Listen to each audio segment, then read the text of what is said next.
Yes. Det her det er et land, som kan justeres. Det justerer man ind til den fræse afstand, man gerne vil have.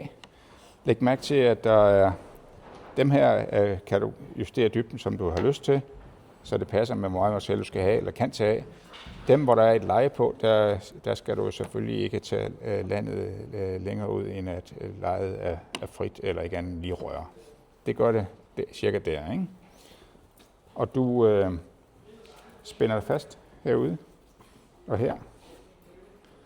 Så læg mærke til, at der er et målbånd her, hvor man lige kan orientere sig på målet. Det kan du gemme til næste gang, hvis du vil. Eller du kan se på begge ender, sådan så den sidder lige. Læg mærke til skæret på fræsejernet, at den jo drejer den her vej rundt og fjerner materiale. Det kan man se hernede. Så når du skal fræse, så føder du emnet den her vej og ind i, og materialet bliver skåret væk. Og det føles som om, at der er lidt modstand, og så kører man den så igen på den måde. Der er værd at bemærke, det er afstanden mellem de her, den kan vi justere.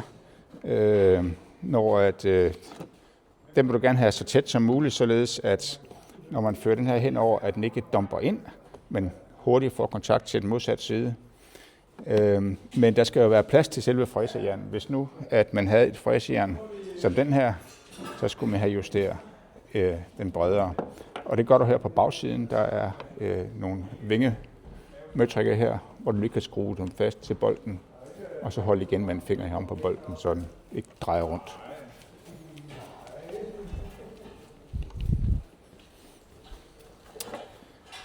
Yes.